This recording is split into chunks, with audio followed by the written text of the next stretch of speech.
नमस्कार, आप देख रहे हैं प्राइम टीवी और मैं हूं आपके साथ मुस्कान अजमानी। खबर दोपहर में आज बात होगी, क्या राजा भैया एक बार फिर से यूपी में 2018 वाला खेला खेलने वाले हैं।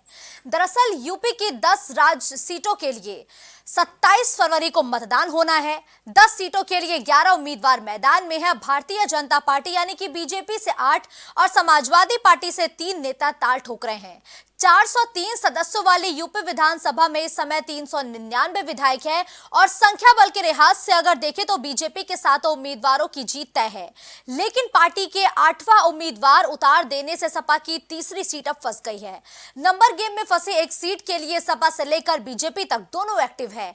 दोनों ही दल अपने अपने स्तर से संख्या बल जुटाने के लिए हर संभव कोशिश कर रहे हैं और ऐसे में 2 विधायकों वाली पार्टी जनसत्ता दल लोकतांत्रिक और 1 विधायक वाली बसपा की भूमिका बहुत बड़ी हो गई है।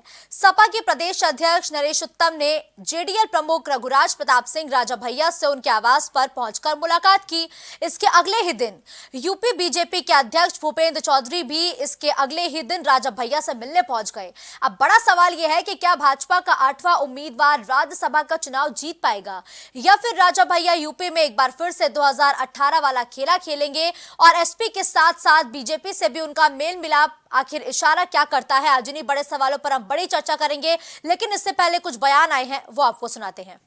8 सीटों पर भारतीय जनता पार्टी की जो प्रत्याशी हैं वह अच्छे अंतरों से जीत करके राज्यसभा में पहुंचेंगे। राज्यसभा चुनाव को लेकर के भारतीय जनता पार्टी गठबंधन पूरी तरह से आश्वस्त है। सपा में अगर कोई समस्या है तो ये सपा की समस्या है, भाजपा की समस्या नहीं। भाजपा के 8 प्रत्याशियों को जिताने के लिए पर्याप्त वोट है और सभी प्रत्याशी हमारे जीत रहे हैं। राहुल गांधी अखिलेश यादव ने इसको किस तरीके से देखते हैं? उसमें देखिए, ये हमने 2017 में देखा था, श्री राहुल गांधी जी का और श्री अखिलेश यादव जी का रोड शो भी देखा था और जनता के बीच में भी उनका शो देखा था और जनता ने दोनों दलों को किस हैसियत में पहुंचाया था वो इतिहास के पन्नों में दर्ज है। राजा भैया को लेकर क्या केशव जी कुछ संपर्क में है? देखिए, हम लोगों को विश्वास है कि हमारे 8 प्रत्याशी अच्छे वोटों से जीतेंगे।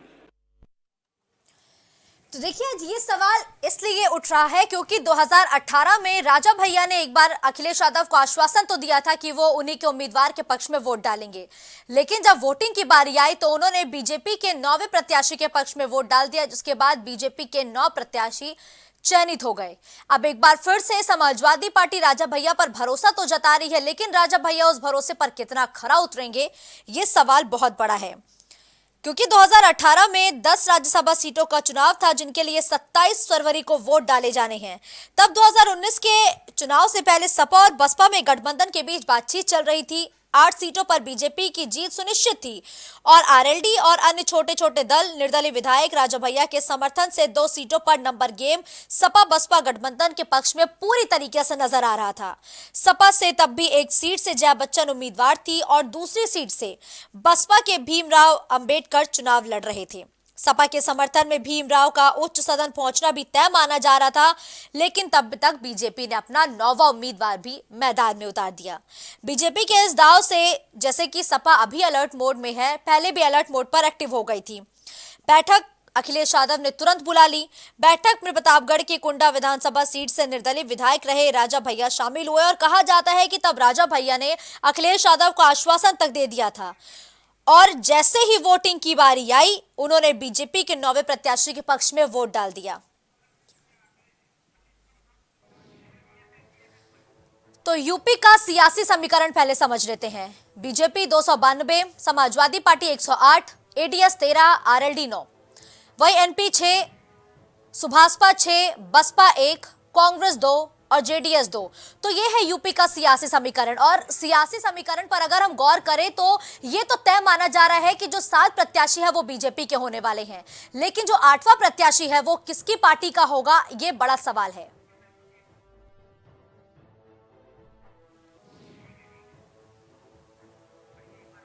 तो यूपी के सियासी समीकरण पर तो हम लगातार गौर कर रहे हैं। लगातार प्राइम टीवी की टेलीविजन स्क्रीन पर आप देख पा रहे होंगे कि यूपी का सियासी समीकरण क्या कहता है। राज्यसभा का ये जो चुनाव है इसमें बीजेपी जीतती हुई नजर आ रही है, लेकिन छोटे छोटे दलों की जो भूमिका है उसको भी नकारा नहीं जा सकता है, क्योंकि एक वो भी समय था जब 2018 में राजा भैया कि वोटिंग की बदौलत बीजेपी का नौवां प्रत्याशी भी जीत गया था।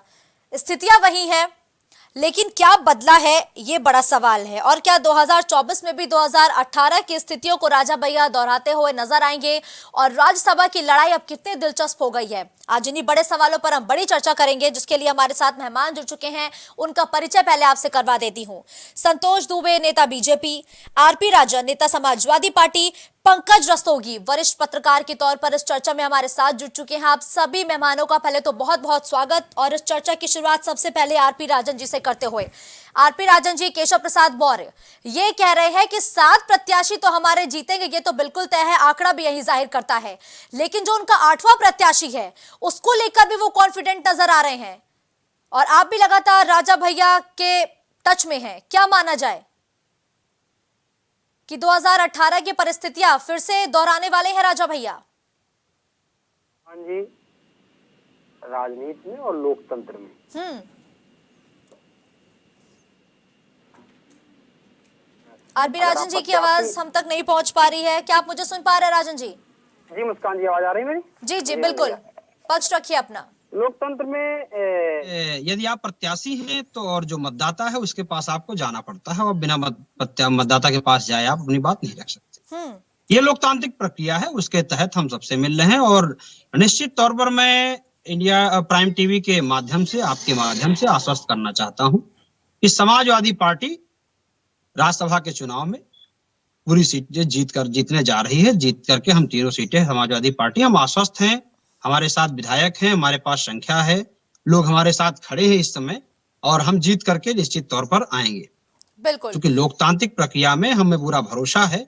हाँ, भारतीय जनता पार्टी छल दंभ का काम करती है। अगर थोड़ा सा पीछे जाने की प्रयास करें, आपको पीछे याद दिला दूं तो याद होगा, पूरे देश ने देखा था कि गुजरात में अहमद पटेल जी की सीट पर क्या हुआ था। उस दौरान जब राज्यसभा का चुनाव हुआ था तो 2 दिन तक, 3 दिन तक मतगणना के परिणाम चलते रहे। परिणामों को लेकर किस तरह से स्थितियां उत्पन्न होती रही, किस तरह सरकार ने, सत्ता ने उसको दुरुपयोग करने का काम किया था।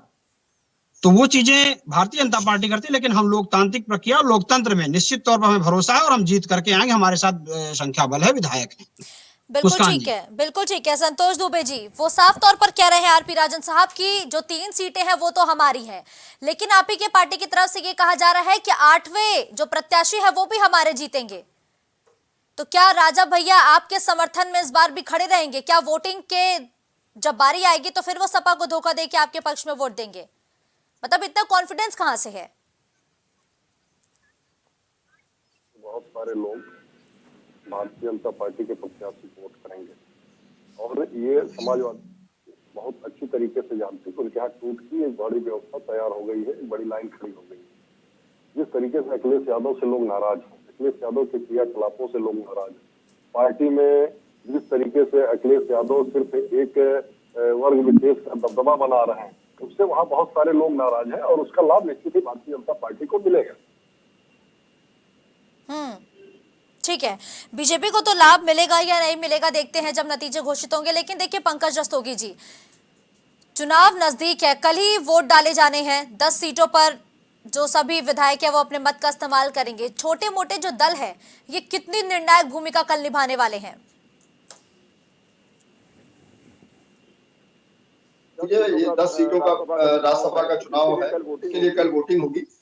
और उसमें अगर आप देखें आंकड़ों के हिसाब से तो बीजेपी के 7 प्रत्याशी तो आसानी से जीत जाएंगे। 8वां प्रत्याशी जो भारतीय जनता पार्टी ने संजय सेठ को मैदान में उतारा है, और वो पहले भी राज्यसभा सांसद बीजेपी से रह चुके हैं, तो ये निश्चित मान के चलिए उसके लिए लॉबिंग बहुत दिन से हो रही है। और समाजवादी पार्टी में सेल लगाने का पूरा प्रयास ये लोग कर रहे हैं, क्योंकि समाजवादी पार्टी में बहुत से ऐसे विधायक हैं जो समाजवादी पार्टी की नीतियों से नाखुश हैं, जैसे कि सूचनाएं मिल रही है। और सूत्रों के अनुसार जैसी सूचनाएं मिल रही है, और जैसे कि रामलला जी की 22 तारीख को प्राण प्रतिष्ठा थी, बहुत से विधायक उसमें जाना चाहते थे, लेकिन पार्टी नेतृत्व के कारण वो नहीं जा सके। तो ऐसे बहुत से विधायक हैं जो पार्टी व्हिप का उल्लंघन करते हुए निश्चित रूप से समाजवादी पार्टी के व्हिप के खिलाफ बीजेपी को वोट करेंगे।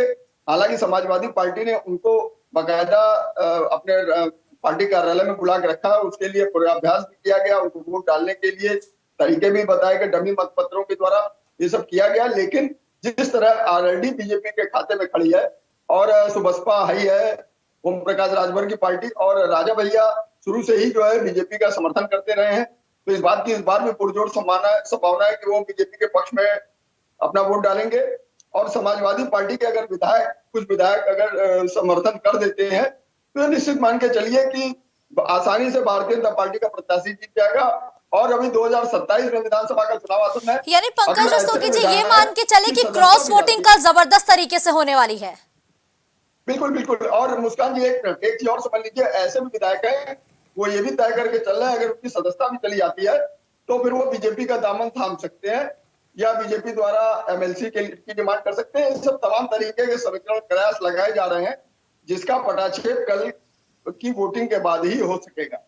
आरपी राजन जी, कल क्रॉस वोटिंग होने की संभावना है, क्या कीजिएगा ऐसी स्थिति में अगर क्रॉस वोटिंग होती है तो? देखिए मुस्कान जी, सेंधमारी, लूट, लोकतंत्र को कुचलना, ये सब काम तो भारतीय जनता पार्टी का करने का है जैसे भी करें, लेकिन मुझे भरोसा है, मैं जानता हूं मेरे साथ विधायक हैं, मेरे साथ तो आरएलडी के भी विधायक हैं, हमारे साथ सुभाषपा के भी आधे विधायक हैं, आरएलडी के विधायक हमारे साथ हैं, हमारे पास संख्या बल की कमी नहीं है। आप देखेंगे कि जो मतदान की उसमें एक प्रक्रिया होती है, एक प्रक्रिया उसमें ओपन करके भी होती है प्रतिनिधियों को दिखाने की, उसके तहत भी आप देखेंगे हमारे साथ जो है विधायक हैं और संख्या बराबर हमारे। मैं आश्वस्त करता हूं आपको कि तीनों हमारे प्रत्याशी निश्चित तौर पर जीतेंगे।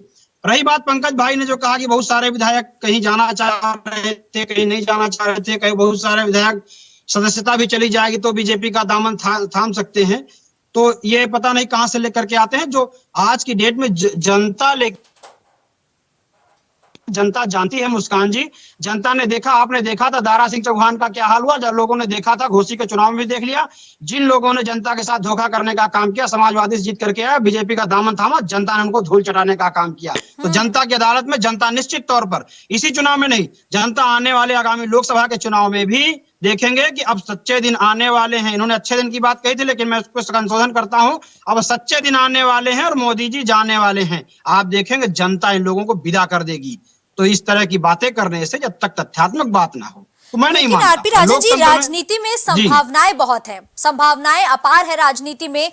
2018 का चुनाव तो आपको याद ही होगा ना कि राजा भैया आपको आश्वासन देके गए थे कि वो आप ही के प्रत्याशी के पक्ष में वोट डालेंगे, लेकिन बाद में क्या हुआ? बीजेपी का नया प्रत्याशी भी जीत गया। तो किस आधार पर आप उन पर इस बार भरोसा करने वाले हैं कि इस बार क्या ऐसा होगा कि वो आप ही के पक्ष में वोट देंगे? मुस्कान जी, लोकतंत्र का जो हर एक स्तंभ, एक एक पाया भरोसे और विश्वास पर ही टिका है। लोकतंत्र का अर्थ ही है भरोसा और विश्वास। तो लोकतंत्र में भरोसे और विश्वास पर ही सरकारें बनती बिगड़ती हैं। लोग भरोसा करते हैं, जनता भरोसा करके लोगों को सदन में चुन करके भेजती है कि आदमी जाएगा तो हमारी बात उठाएगा। लेकिन जब वही आदमी जब जनता के भरोसे पे खड़ा नहीं उतरता तो जनता, आपने देखा था घोसी के उपचुनाव में क्या हुआ, बीजेपी का दामन थामने वाले लोगों को जनता ने ही किस तरह से भरोसा देखा, तोड़ने का काम, नतीजा दे दिया था। तो जो ऐसा करेगा जनता फिर उनको धूल चटाने का काम करेगी। तो लोकतंत्र में भरोसा बड़ी चीज होती है। हमें भरोसा है और हमें विश्वास है, हमारे प्रत्याशी तीनों प्रत्याशी जीत करके आएंगे। मैं भरोसे दावे के साथ कह सकता हूँ मुस्कान जी। बिल्कुल संतोष दुबे जी, तीनों के तीनों प्रत्याशी समाजवादी पार्टी के जीत के आने वाले हैं। बहुत बड़ा दावा किया जा रहा है कि ये जो आपने 8वां प्रत्याशी उतारा है इसको मुंह की खानी पड़ेगी। आएगा, दूर नहीं है। कल जब परिणाम आएंगे, जब कल वोट पड़ेगा, उसके बाद सारी चीजें खुद साफ के साफ हो जाएंगी, कौन जीत रहा कौन हार रहा। देखिए दावे कुछ भी करें, इनके अंतर कलह जो है, जिस तरीके से ये बहुत सारे विधायकों को दबा के रखना, उनकी नीतियों पे काम न करना, उनसे कोई राय न लेना, इनके अंदर एक बहुत बड़ा जो है अंतर कलह चल रहा है। और बहुत सारे विधायक बहुत तेजी के साथ तड़प रहे हैं कि पार्टी छोड़े, पार्टी का व्यवस्था छोड़े, अखिलेश जी का साथ छोड़े। तो इन परिस्थितियों में देखिए भारतीय जनता पार्टी के अपने जो साथ राज्यसभा उससे जीत रहे हैं, लेकिन 8वां प्रत्याशी भी हमारा पूर्ण रूप से जीतेगा, इसमें कोई संदेह नहीं है। क्योंकि जो अंतर कलह है का निश्चित ही भारतीय जनता पार्टी को लाभ मिलेगा। देखिए आरपी राजन जी, बात तो वही निकल के आ गई ना, जैसा कि संतोष दुबे जी कह रहे हैं कि आपकी जो अंतरकला चल रही है, पहली बात तो किस अंतरकला का वो जिक्र कर रहे हैं ये आप बताइएगा मुझे, और जो आपकी अंतरकला है वो बीजेपी के लिए फायदेमंद साबित होने वाली है। देखिए मुस्कान जी, कहीं कोई अंतरकला नहीं है। हमारे सभी विधायक हमारे साथ हैं, सारे विधायक बैनर के नीचे खड़े होकर, समाजवादी बैनर के नीचे खड़े होकर के मतदान करने जा रहे हैं। सारे विधायक एक साथ मतदान करने जा रहे हैं। हमारे कहीं किसी प्रकार की कोई अंतरकला नहीं। ये तो बीजेपी का काम है, फैलाने का काम, भ्रम फैलाने का काम, लोगों को बरगलाने का काम, धोखे में रखने का काम भारतीय जनता पार्टी करती है, समाजवादी पार्टी नहीं करती है। तो जो ये दिखाना बताना चाह रहे हैं वो भारतीय जनता पार्टी को मुबारक। लेकिन मैं जानता हूं और मैं फिर आपको भरोसे और दावे के साथ कह सकता हूं कि देखेंगे आप, आगे बहुत ज्यादा समय नहीं बचा है। कल मतदान होगा बहुत जल्दी और आप देखेंगे मतदान में सामने साफ हो जाएगा। समाजवादी पार्टी के तीनों प्रत्याशी जीतेंगे, सारे विधायक एक साथ। कहीं कोई टूट नहीं, फर्जी इस तरह की बातें बैठ करके चैनल पे कह देने से, चैनल पे बैठ करके तो तय नहीं हो जाएगा ना कि डिबेट में तय हो जाएगा आप कह देंगे। तो ऐसा कहीं कुछ है नहीं। अब भारतीय जनता पार्टी के पास नहीं कुछ है तो यही कहने के लिए, इस तरह बातें करने के लिए भारतीय जनता पार्टी अनर्गल प्रलाप करती है और करती रहेगी, क्योंकि वो सदैव शुरू से ऐसा करती आई है। आपने देखा है क्या भारतीय जनता पार्टी को जनता के मुद्दों से कोई मतलब ही नहीं। पूरी विफल सरकार, विफलता के पुलिस भर्ती परीक्षा को लेकर के पहले कह रहे थे कहीं पेपर लीक नहीं हुआ, फिर कह रहे हैं कि आप सबूत दीजिए, ला करके दीजिए।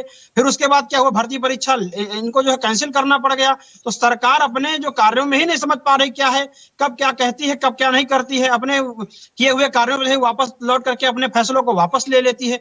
तो ये स्थिति इनके यहाँ, इनके विधायकों में खुद पसोपेश की स्थिति हुई है, इनके विधायकों में खुद टूटने की ऐसी स्थिति बनी हुई भारतीय जनता पार्टी में। तो वास्तविक जनता के बीच में जवाब देना पड़ रहा है। राजन जी, विधायकों की टूटने की स्थिति है, कोई संपर्क में है क्या समाजवादी पार्टी के? किस आधार पर आपने ये बात बोली कि टूटने की स्थिति बनी है? तो रणनीति का हिस्सा होता है, वो डिबेट में कोई चर्चा नहीं होगी उस पर।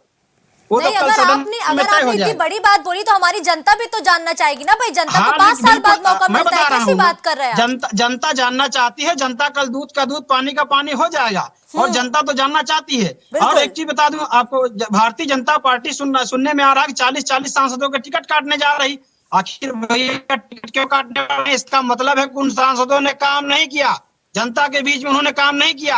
आपको डर है कि आपको सांसद हार जाएंगे, इसीलिए आप टिकट काटने जा रहे हैं। जो चर्चाएं आ रही हैं तो आपके सांसद विधायकों ने कोई काम तो किया नहीं, वो जनता के बीच में जा नहीं पा रहे हैं, जनता भगा रही है, खदेड़ रही है। तो ये सारी स्थितियां जो है भारतीय जनता पार्टी के खेमे में, टूटन तो भारतीय जनता पार्टी के खेमे में है। समाजवादी पार्टी के खेमे में कोई टूटन नहीं। Samajwadi party all right. और देखिएगा बहुत ज्यादा समय नहीं मुस्कान जी, आने वाले समय में कल क्लियर हो जाएगा। मतदान है, मतदान क्लियर हो जाएगा मुस्कान जी। संतोष दुबे जी, कोई अंतरकला नहीं है, बल्कि वो तो कह रहे हैं अंतरकला आप में चल रही है। कहीं ऐसा ना हो कि आप ही के जो विधायक है वो सपा के पक्ष में क्रॉस वोटिंग कर दे। अपने विधायकों को बचाइए। कहा ना मुस्कान जी कि कल जाएगा। और रही बात जिस तरीके से बोल रहे हैं कि हमारे 40 सांसदों के टिकट कर रहा है, मैं बताना चाहता हूँ भारतीय जनता पार्टी में डिफरेंस, यहाँ पे हर कार्यकर्ता हमारा सांसद के रूप में होता है। और हमारा पार्टी में जो है लगातार ये चीजें होती है कि हम कहीं ना कहीं हर कार्यकर्ता को इस उम्मीद से रखते हैं कि हम किसी को भी सांसद बना सकते हैं, किसी को भी खड़ा कर सकते हैं सांसद के लिए, विधायकी के लिए। तो हमारे यहाँ ये नहीं तय होता है। जिस सांसद को हमने टिकट काटा वो पार्टी में काम करता है और जिस कार्यकर्ता को हम चाहते हैं वो सांसद बन जाता है। तो सबसे बड़ी चीज ये है कि हमारे यहाँ कोई नाराजगी नहीं है, कोई अंतरकलह नहीं है। अंतरकलह कल दिख के आएगी। सपा के कम से कम मैं दावे के साथ कह सकता हूँ 15 से 20 विधायक क्रॉस वोटिंग करेंगे। ये कल आप देख लीजिएगा। 15 से 20 विधायक क्रॉस वोटिंग करेंगे। आरपी राजन जी, मैंने कहा कहीं कुछ नहीं, कहने की बातें हैं। आदरणीय संतोष जी कह रहे हैं बैठ करके, कुछ भी कहा जा सकता है डिबेट में बैठने के लिए। डिबेट में बैठने की तो मैं भी कह दूं, क्योंकि मैं भी कह दूं हमारे पास समाज भारतीय जनता पार्टी 150 विधायक है पूरे इकट्ठे से हमारा। ये इस तरह की बातें करना ठीक नहीं होता। मुझे लगता है कि सतही है, हल्कापन होगा। इस तरह की बातें मैं डिबेट में नहीं करना चाहता। ठीक है संतोष दुबे जी, आपने कहा 15 से 20 विधायक क्रॉस वोटिंग करेंगे, लेकिन किस आधार पर आपने बोला? समाजवादी पार्टी का एक भी विधायक कहीं क्रॉस वोटिंग करने वाला नहीं है। हमारे पास तो और विधायक है। मैंने कहा आपको सुभाषपा के आधे विधायक हमारे पास है, राष्ट्रीय लोकदल के आधे विधायकों का समर्थन हमें मिलने वाला है, मिलने जा रहा है। हमारे पास किसी प्रकार का कोई संकट नहीं है। मुस्कान जी, आप देखेंगे हमारे तीनों प्रत्याशी जीत करके आएंगे। राम के नाम पर उनको जो है दबाया जाता है, वो खुल के बोल नहीं पाते। अभी आपने देखा होगा कि स्वामी प्रसाद मौर्य के नाम पे किस तरीके से वहाँ समाजवादी पार्टी में अंतरकलह था और स्वामी प्रसाद मौर्य को पार्टी छोड़ के जाना पड़ा। इस तरीके से वहाँ पे बहुत सारी ऐसी परिस्थितियां हैं जो विधायक वहाँ पे घुटन महसूस कर रहे हैं और निश्चित ही वो वहाँ से छुटकारा पाना चाहते हैं। और कल देखिएगा ये परिणाम बताएगा कि कितने लोगों ने क्रॉस वोटिंग की, ये सब कुछ सामने दिखेगा। ठीक है आरपी राजन जी, आरोपों पर जवाब, फिर मैं सीधा रुख करूंगी पंकज जी का। मुस्कान जी, समाजवादी पार्टी का एक एक विधायक समाजवादी पार्टी के साथ है, और कहीं कोई, मैंने पहले ही कहा था, कोई अंतर कला नहीं है, कहीं कोई विरोध नहीं है, किसी विधायक को कहीं कोई जबरदस्ती नहीं करता है। विचारधारा के साथ विधायक जुड़े हुए, जनता के बीच में देख करके चुन करके आए हुए, और ये सबको पता है कि आज भारतीय जनता पार्टी जिस दमनकारी नीति के साथ काम कर रही है, आम जनमानस में एक काम करने का काम इन्होंने किया नहीं है, जनता के बीच में जाने का काम इन्होंने किया नहीं। किया क्या है, केवल समाजवादी पार्टी की सरकार में किए गए कामों का नाम बदल करके फीता काटने का काम किया है। इसीलिए तो टिकट काटने पड़ रहे हैं। मैंने कहा उस पर सही जवाब नहीं आया। मैंने टिकट क्यों काटने पड़ रहे हैं, क्योंकि ये कहा जा रहा है इनके टिकट काटने में कि जनता नाराज है, इतने सांसदों से तो टिकट काटे जा रहे हैं, ऑल राइट नहीं चल रहा है, तो टिकट जो काटे जा रहे हैं इसलिए काटे जा रहे हैं, जनता के बीच में उनकी जाने की स्थिति नहीं है। तो जो वास्तविकता है उसको स्वीकार करना होगा। भारतीय जनता पार्टी के विधायकों में, सांसदों में जनता के बीच में जाने की स्थिति नहीं बची हुई है। आज जनता में इतना पार्टी का विधायक का मंच पे कार्यक्रम पर किसान के चाटा मार दिया था, तो क्या स्थिति, किसानों में कितना आक्रोश है, किस तरह से आज किसान रोड पर बैठा हुआ है, तो लोगों में नाराजगी है, सरकार के प्रति नाराजगी है, सरकार के कार्यों के प्रति नाराजगी है। इसलिए भारतीय जनता पार्टी के लोग खुद पसंद में विधायक उनके, समाजवादी पार्टी का कहीं कोई किसी के ऊपर कोई दबाव नहीं है। समाजवादी पार्टी के सारे विधायक एक साथ एक बैनर तले आकर के मतदान करने जा रहे हैं, और आप देखेंगे कि तीन के तीनों प्रत्याशी जो मुस्कान जी समाजवादी पार्टी के जीत करके आएंगे, और अच्छे मतों से जीत करके सदन में, राज्यसभा में, देश के सर्वोच्च सदन में पहुंचने का। अच्छा आरपी राजन जी, पल्लवी पटेल ने तो पहले ही कह दिया है ना कि वो सपा का समर्थन नहीं करेंगी। नहीं, पल्लवी पटेल जी से बात हो चुकी है। पल्लवी पटेल जी ने ऐसा नहीं कहा कि सपा का समर्थन नहीं करेंगे। क्या बात कर रहे हैं आरपी राजन साहब, आप बीजेपी से एक्सपेक्ट करते हैं कि वो सब सच्चाइयों को मान ले? उनके बयान थे ना। बात हो चुकी है, हमारे राष्ट्रीय अध्यक्ष जी की बात हो चुकी है, पल्लवी पटेल जी से बात हो चुकी है, वो हमारे साथ है, समाजवादी पार्टी के बैनर से विधायक हैं, समाजवादी पार्टी के साथ वो पूरी तरीके से हैं। पल्लवी पटेल जी कहीं नहीं है, और मैंने तो पहले कहा, मैं तो कह सकता हूँ, दावे के साथ कहता हूँ, हमारे साथ तो आरएलडी के विधायक हैं, हमारे साथ तो सुभाषपा के विधायक हैं, हमारे पास समाजवादी पार्टी के विधायक हैं, अन्य दल के विधायक हैं, हमारे पास लोकतंत्र जनसत्ता दल के विधायक हैं, हमारे पास विधायक संख्या की कोई कमी नहीं है। मुस्कान जी, आप देखेंगे कि समाजवादी पार्टी के तीनों प्रत्याशी अच्छे मतों से जीत करके राज्यसभा में जाएंगे। मैं ये दावे के साथ बिल्कुल ठीक है। पंकज रस्तोगी जी, 2018 में जो 9वीं सीट थी, नतीजों के बाद वो बीजेपी के पास चली गई। अब इस बार 8वीं सीट पर पेच फंसा हुआ है, क्या लगता है? क्योंकि अश्योरिटी तो हर एक पार्टी के दल दे रहे हैं। बीजेपी से संतोष दुबे जी कह रहे हैं 8वां प्रत्याशी हमारा होगा, आरपी राजन साहब कह रहे हैं कि 8वां प्रत्याशी हमारा होगा, हमारे पास पूरा समर्थन है, पूरे विधायक हैं, सब हमारे पक्ष में जाते हुए नजर आ रहे हैं। लेकिन जो समीकरण है वो कैसे बैठ रहे हैं, किसके पक्ष में जाते हुए नजर आए हैं? देखिए, ये राजनीति संभावना की जंगी है, राजनीति में कुछ भी नहीं कहा जा सकता, और ये कल की वोटिंग ये तय करेगी कि समाजवादी पार्टी में अंतरकला है कि नहीं। कल की वोटिंग ये तय करेगी, एक दिशा तय करेगी, और ये निश्चित मान के चलिए समाजवादी पार्टी ने जिस तरह से इस बार अपने विधायकों को पार्टी कार्यालय में रखा हुआ है, और जिस तरह से इस तरह का कार्यक्रम चल रहा है, उनको तमाम प्रशिक्षण दिया जा रहा है, कि कहीं न कहीं समाजवादी पार्टी में एक डर बना हुआ है, डर का वातावरण बना हुआ है, तभी इस तरह का ये कार्यक्रम हो रहा है। और पल्लवी पटेल ने भी जिस तरह से कहा कि अखिलेश यादव ने जिस तरह से बैकवर्ड लोगों की उपेक्षा की, तो उसका भी परिणाम दिखाई देगा। तो ये सब तमाम समीकरण है, और ये निश्चित मान के चलिए जिस तरह से प्राण प्रतिष्ठा का 22 जनवरी का कार्यक्रम था, उसको बहुत विधायकों की समाजवादी पार्टी के बहुत अधिकांश विधायक चाहते थे कि उस कार्यक्रम का निमंत्रण न ठुकराया जाए और उसमें जाया जाए, लेकिन समाजवादी पार्टी के मुखिया ने उसका निमंत्रण को ठुकरा दिया, वो नहीं गए। तो इस बात को लेकर भी बहुत ज्यादा असंतोष है। उस असंतोष के स्वर कितने फूटेंगे वो तो कल की वोटिंग से सामने हो जाएगा, परिलक्षित हो जाएगा। लेकिन जो मीडिया में जिस तरह की खबरें आ रही हैं, जिस तरह की चीजें तैर रही हैं, उससे ये लगता है कि समाजवादी पार्टी के काफी विधायक राम नाम का दुपट्टा ओढ़ सकते हैं और क्रॉस वोटिंग कर सकते हैं, इससे इनकार नहीं किया जा सकता है।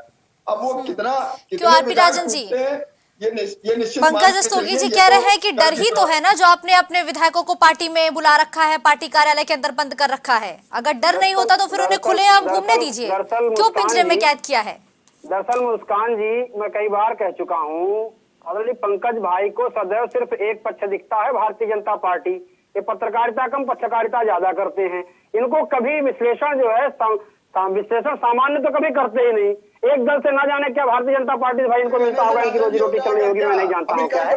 सदैव निष्पक्ष मैंने आज तक कभी किसी चैनल पे कभी भी इनके मुद्दे निष्पक्ष भाई आप पत्रकार कम से कम मित्र निष्पक्ष विश्लेषण करिए, जो सामने आए उसके सामने दीजिए, आप कहते कुछ और हो कुछ और जाता है, तो कम से कम निष्पक्षता के साथ बात किया करें। अरे आप उनकी पत्रकारिता छोड़िए ना, आप मेरे सवाल पर गौर करिए, आपसे सवाल किया मैंने। अरे मुस्कान, मैं आपके सवाल का जवाब दे रहा हूँ। रामनामी चादरें ओढ़ने की जो बात करते हैं, तो जरा रामनामी चादरें जो भारतीय जनता पार्टी लाशों के ऊपर से छीनती थी, उस पर ही बोलने की इनकी हिम्मत नहीं है, ये नहीं बोल पाते हैं। अरे क्या किसी ने रोका था? माननीय आदरणीय राष्ट्रीय अध्यक्ष जी ने तो नहीं कहा कि कोई नहीं जाएगा, ये तो किसी ने नहीं कहा। राष्ट्रीय अध्यक्ष जी ने कहा हम अपने हिसाब जाएंगे, किसी के बुलाने पर थोड़े जाएंगे। भारतीय जनता पार्टी कौन होती बुलाने वाले? जब ईश्वर के भगवान तो हमारे यहाँ कहावत कही गई, भगवान के हाथ जब बुलावा आएगा तभी दर्शन होते हैं। तो जब ईश्वर बुलाएगा तब दर्शन करेंगे, जब हमारी इच्छा होगी, जब ईश्वर भगवान की कृपा होगी तब बुला देंगे। तो इनके कहने से या विधायकों के न जाने से किसी विधायकों को रोका तो नहीं, कोई रोक रहा है। और तब नहीं चले गए, जिस दिन 5 प्रतिशत तब नहीं चले गए, और आज इनकी लोग राज्यसभा की वोटिंग के विधायक। अरे मुस्कान जी, मैं उसी बात पे आ रहा हूँ ना, विधायकों पे चर्चा कर रहा हूँ। रामनामी चादरें ओढ़ने का सदन में लोकतंत्र में जो है वोटिंग और मतदान होगा, वहां पर इनके पास कोई और आधार ही नहीं है कि किस काम के सहारे क्या काम किया है, इनके सांसदों विधायकों ने काम किया नहीं, उनके टिकट काटने पड़ रहे हैं, ये चीजें नहीं दिखेंगी, उन पर विश्लेषण नहीं होगा। लेकिन जो वास्तविकता है कि समाजवादी पार्टी कि मैंने जो बताया, समाजवादी पार्टी के साथ मैं तो कह रहा हूँ आरएलडी के भी विधायक हैं, समाजवादी पार्टी के साथ जो है जनसत्ता दल लोकतांत्रिक पार्टी के भी विधायक हैं, और जो है सुभाषपा के भी विधायक हैं। तो समाजवादी पार्टी के अपने विधायक हैं। समाजवादी पार्टी 3 की 3 सीटों पर निश्चित तौर पर बड़ी 3 सीटें जीत करके आने वाली है, और राज्यसभा में 3 सीटें जीत कर बिल्कुल आपके इस कॉन्फिडेंस को देखते हुए बिल्कुल आरपी राजन जी, मैं आपको शुभकामनाएं और बधाई दूंगी कि 3 सीटें आप ही जीते। फिलहाल धन्यवाद आप सभी गेस्ट का हमारे साथ इस चर्चा में जुड़ने के लिए। तो देखिए, राज्यसभा की 10 सीटों पर कल सभी विधायक अपने मताधिकार का इस्तेमाल करते हुए नजर आएंगे, लेकिन जैसा कि दावा किया जा रहा है क्रॉस वोटिंग हो सकती है। समाजवादी पार्टी के कुछ विधायक भारतीय जनता पार्टी को वोट दे सकते हैं। अब ये तो फिलहाल देखने वाली बात होगी क्रॉस वोटिंग होती है, और अगर होती है तो कितने विधायक किसको और कैसे वोट देते हैं। लेकिन सबसे बड़ा ये सवाल है कि जो ये छुटपुट दल है, कल इनकी निर्णायक भूमिका होने वाली है, क्योंकि 2018 में एक छोटे ही दल ने समाजवादी पार्टी का पूरा समीकरण बिगाड़ दिया। उनकी जो जीत की श्योरिटी थी उस पर पानी फेरने का काम किया था राजा भैया ने। इस बार फिर से राजा भैया समाजवादी पार्टी और बीजेपी दोनों के ही संपर्क में हैं। अब इस बार वो किस पार्टी को अपना वोट देते हैं ये तो कल पता चलेगा, और जब नतीजे आएंगे तब तो इसका खुलासा हो जाएगा। जहां बीजेपी एक तरफ 7 सीटों को तो लेकर अश्योर है क्योंकि समीकरण ही यही है, और इस वक्त जिस तरीके से बीजेपी के विधायकों की संख्या है तो 60 सीटें उनके पक्ष में आना तय है। लेकिन 8वीं सीट ऐसी है जिस पर अभी भी पेच फंसा है, जिसको लेकर रशाकशी की स्थिति बनी हुई है कि आखिर कौन सी पार्टी का विधायक वो सीट, या यूं कहे कौन सी पार्टी का प्रत्याशी सीट लेके जाता है। अब कल मताधिकार हो जाएगा, जब नतीजे आएंगे तो ये साफ हो जाएगा। खबर दोपहर में फिलहाल के लिए बस इतना ही। देश और दुनिया की तमाम बड़ी खबरों के लिए आप बने रहिए प्राइम टीवी के साथ। नमस्कार।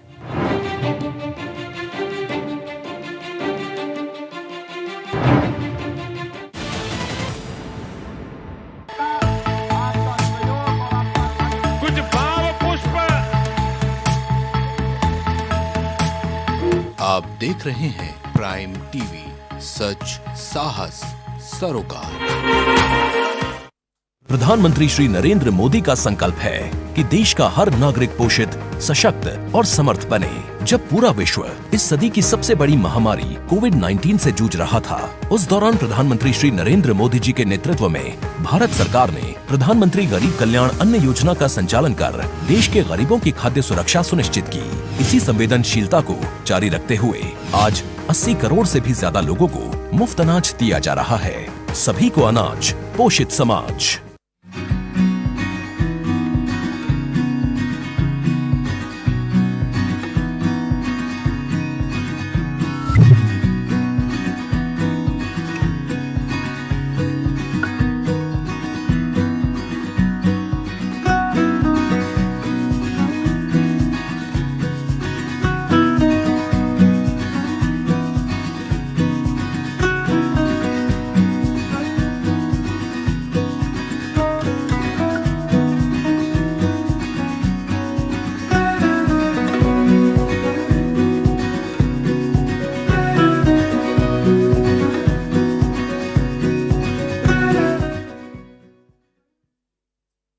अगर आप करना चाहते हैं अपने बिजनेस को प्रमोट, तो इसके लिए आपको चाहिए होगा एक सपोर्ट। बेहतर स्क्रिप्ट, शानदार ग्राफिक्स, बेहतर विजुअल, दिखाएंगे कमाल, जानकारी पहुंचेगी जन जन तक, आपका काम करेगा धमाल। इन सभी चीजों के लिए अब ना हो परेशान। Brand promotion, motion designing and video editing, 2D और 3D animation, television telecasting, social media works, script writing जैसे कामों के लिए आज ही कांटेक्ट करें 9267925186 पर। इसी के साथ ही आप हमें जीमेल भी कर सकते हैं vikas production.gfx